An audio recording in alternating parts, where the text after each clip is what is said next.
Novak Djokovic's admission into Australia for the Australian Open has been the subject of weird controversy. Australians have expressed hatred toward former world number one Novak Djokovic. Watch this video to the end to find out the reason for it and how it has impacted his career. First up, Novak Djokovic on proud moments at the 2019 Australian Open after defeating Rafael Nadal. At the Australian Open in 2019, Novak Djokovic won his 15th major championship and passed his hero Pete Sampras. On his way to the quarterfinals, Novak dropped a set to Daniil Medvedev and Denis Shapovalov before picking up the pace. Rafael Nadal suffered his most gruesome defeat in a major final as Djokovic defeated him 6-3, 6-2, 6-3 as he sought his 7th Australian Open victory in as many finals. When asked about the match, Novak recalled feeling proud of how he beat Rafael by giving a flawless performance against such a legendary champion. Before the championship match, Nadal had not dropped a set, had only experienced 2 breaks in 6 games, and appeared to be in good shape to win the Australian Open for the first time in 10 years. The fact that Djokovic was never an ordinary opponent for him, unable to defeat him outside of clay after the 2013 US Open final, was the Spaniard's lone issue as usual. Starting in Beijing that year, Djokovic defeated Nadal 13 times in 16 games for total dominance, increasing the lead in meetings to 28-25 after Melbourne. Nadal was helpless in the face of Djokovic's magnificent performance because the Serb was in charge from the opening point to the end. Novak managed the tempo with masterful hitting from both wings and opened the court and forced the Spaniard out of his comfort zone. Because Rafael couldn't figure out how to force his shots and earn free points against the wall on the other side of the net, he found himself in danger. Like many times before, Djokovic was able to survive all day long forehand-to-backhand exchanges, while Nadal struggled to maintain speed or momentum. Up next, Jakub Menšik comments on Novak Djokovic's time in Australia. After Novak missed 2 majors, 2,000 points at Wimbledon and 4 Masters 1,000 points, he ranked 5th in 2022. Due to his early season appearance in Dubai and Monte Carlo, the Serb could not compete in the Australian Open. The results were not due to a lack of form in matches. Before leveling up with Andrei Rublev in May, Novak lost to him in the Belgrade Championship. To generate momentum for Roland Garros, Djokovic won his 38th Masters 1000 championship in Rome after losing a match to Carlos Alcaraz in Madrid. The Serb lost a thrilling match against Rafael Nadal in the quarterfinals that lasted more than 4 hours, which cost him the championship and brought attention to him at Wimbledon. After defeating Nick Kyrgios, Novak won his 8th Wimbledon championship and 21st major title. He lifted the trophy but also lost 2,000 points on his own. In Tel Aviv, Novak defended Marin Cilic to win his 3rd ATP championship in 2022. The Serbian defeated Stefanos Tsitsipas and Daniil Medvedev to win the ATP 500 in Astana a week later. In search of his 7th victory in the French city, Novak entered the Paris Masters as the favorite. Jakub Menšik, the runner-up in the boys' single event at the 2022 Australian Open, recently discussed Novak Djokovic and wished him luck. Jakub said he was overjoyed to learn that Novak would be able to compete in one of the most well-known Grand Slams. Jakub claimed Novak had a challenging time there, even at the start of the year. He added that he would be rooting for him from a distance and sending positive vibes. Up next, 11 months after the Australian Open, top Google searches still reference Novak Djokovic's struggle. 11 months later, Novak Djokovic's visa woes at the 2022 Australian Open are still being felt, as the Serb was this year's 6th most searched topic in Australia. The world's number 5 player, expelled in January, has since learned that he'll be permitted to return in time for the tournament's edition next month. Djokovic has also remained prominent in Australians' minds due to a dramatic story that saw him spend time in a government detention hotel. Djokovic's 2022 season started unlike any other when the 35-year-old arrived in Melbourne without receiving any shots thanks to a Tennis Australia issued medical exemption. He was abruptly halted at the border and had his visa revoked. He then spent time in a detention hotel before winning his appeal and resuming his on-site Australian Open preparations. However, it was short-lived because the Serb's visa was revoked a second time by then Immigration Minister Alex Hawke based on good order grounds, and Djokovic returned to the government detention hotel. This time, his appeal was denied because it was determined that his presence in the country excited anti-vax sentiment, which led to his deportation on the eve of the first Grand Slam of 2022. 11 months later, the 21-time major champion is still on Australians' minds as 9 News reported that Novak Djokovic was the 6th most Googled topic this year, surpassing their hero Ash Barty, who won the first home Australian Open singles title in 44 years before shockingly retiring in March while ranked number 1 in the world. The Australian Open itself received the 2nd most searches, however. Novak Djokovic visited Australia for only 11 days this year. Still, his controversial presence presence there left a lasting impression, as News 9 noted in its article that Australians couldn't get enough of Novak Djokovic this year. Djokovic's participation is partially due to his athletic prowess, but it's also possible that his visa troubles at the beginning of the year played a role in his ranking as the 6th most Googled keyword of 2022.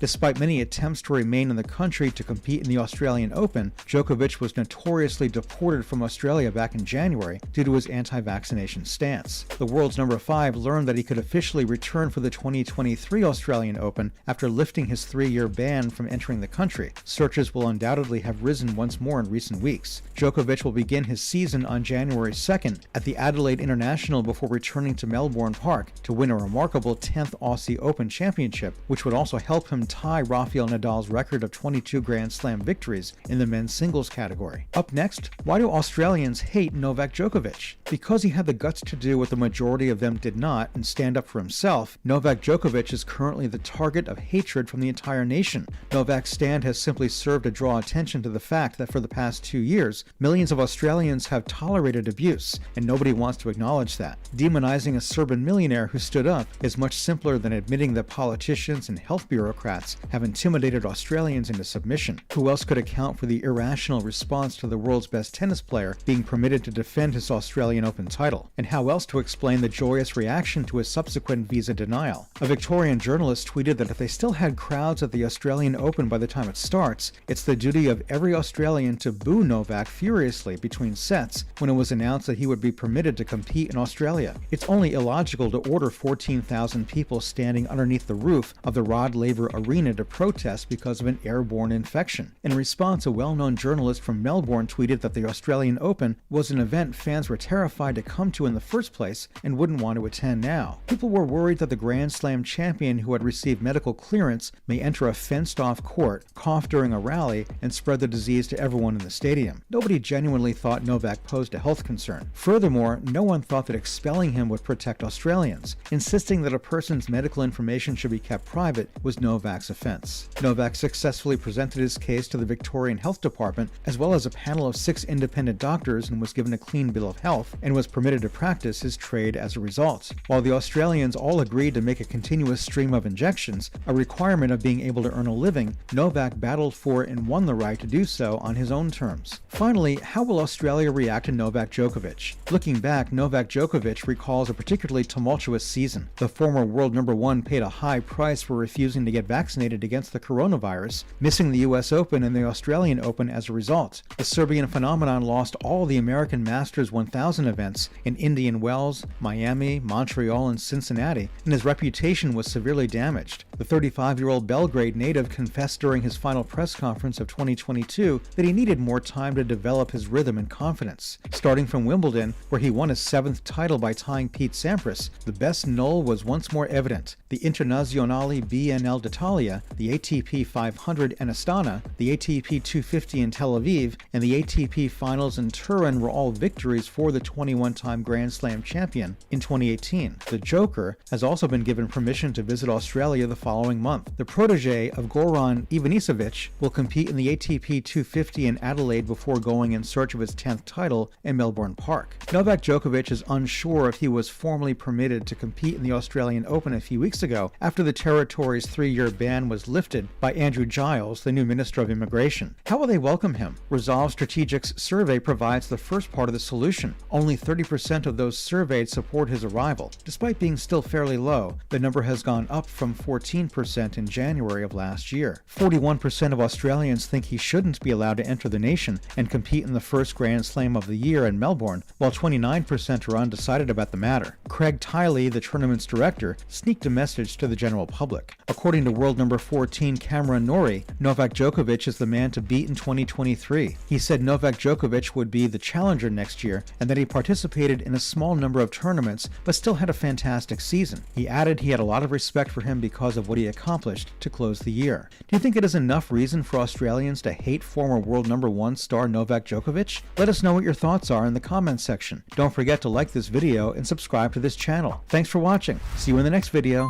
Bye.